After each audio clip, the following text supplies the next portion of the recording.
چی میگین عثمان جان کلی روز دنبال مصرف هستی؟ چرا باش در پیج قمر هستم دیدم میرم کمپاین زمستانی رو شروع کردن مچم باز چی میکنن؟ کمپاین زمستانی نیست، پیسا را جمع میکنه در جیب خود میزنه. حالا کل بنیادهای خیری هم تو شده پیسا را بابانی ازی که به مردم میرسانن در جیب خود کده میرن خلاص. خیر آرد برنج روغن توزیع میکنن. کارهای اساسی نمیکنه؟ نه هیچ کار اساسی نداره. یک گوجی برنج و یک بشکه آرد روغن میته، کارهای اساسی نمیکنه. خلاص شما سلام علیکم. بخیر خدا کنه مزاحمتان نشم. ما میخوایم که سوالایی که در ذهن شماست شاید در ذهن دیگر دوستان باشه ما جواب بگویم. اولی که گفتین کارهای بنیادی نمیکنه، بنیاد قمر شاید شما ندیده باشین. الحمدلله ما کارهای بنیادی زیاد کردیم. ساخت شفاخانه در ولایت‌های مختلف، پکتیکا و بله در برمل، در پکتیا و همچنان ما فابریکه نان دولت ساخت ساز است که در کل شهر کابل و همچنان کش میگه با ولایت دیگر نان توزیع کنیم. یتیمخانه قمر ندیدیم در سرک اول شاه شهید و همچنان ما پروژه واتر سپلای در لغمان، در منگرهار و چای متعدد دیگر 1100 یتیم ماهانه امرای ما سپانسر میشه. کلش کارهای بنیادی نیست به نظرتون؟ ماشاءالله. چطور کمک کنیم باز؟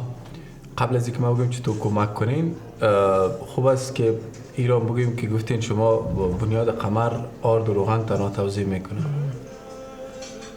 چون یک نیازمندی است. شما یک حالت یک زنی را تصور کنین که در یک اتاق با 5-6 تا یتیمش در هوای سرد زندگی میکنه. خب هوای سرد گفتین از آرد برنج روغن که خب چوب و بخاری بیا بله من میخواستم اینو جواب کنم که ما در پالی آرد، روغن، چای، بوره، نخود، لباس ما با اینا بخاری و چوب هم میتیم البته در زمستان. چگونه کمک کنیم؟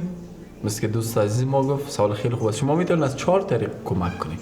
ما میخوایم با دوستا شریک کنیم. از اینکه میخواین در این کار خیر سهم شون شما میتونید که از 4 طریق کمک کنید. اول از طریق اکانت اروپایی ما، دوستایی که در اروپا هستن، کشورهای اروپایی به سر میبرن میتونن که در واقع از این طریق کمک کنن. دوم از طریق آنلاین، لینک آنلاین ما را فقط یک کلیک کنن مستقیم در اونجا داخل میشن، میتونن که در پروژه و هر مقدار مبلغی که دلخواهشان است اونجا دونیت کنن. و سوم از طریق آفلاین شامل حوالجات میشه، منی گرام با وسترن یونین میتونن به شماره ما تماس بگیرن، ما هم به دسترسشون قرار میدیم و اونا از طریق کمک کنن. و گذشته از اون طریقه چهارم جمع‌آوری لباس.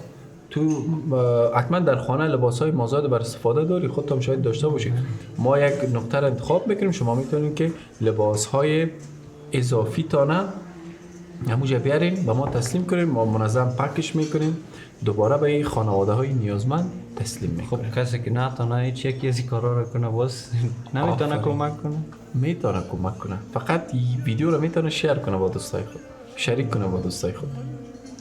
چون کسی که به کار خیر دیگه را راهنمایی میکنه، پیامبر اکرم صلی الله علیه و سلم مهربانی میکنه، مثل فاعلش است. الدال علی الخیر کفاعله. موفق باشید. موفق باشید. با اجازه. والا اینه بیخی کلانترین مشکل ما رفت شد. ما فکر کردیم که برو خیطانا پیسا رو میگیره برای خود. نه ماشاءالله خوب است، پروژه اساسی داره، خوب است. انشالله خداوند خیلی دیگه انشالله در این کمپاین سهم بگیریم. ما با شما سهم میگیریم، چیزی که دوست ما هست انشالله با دوستان شریک میگیریم، آنها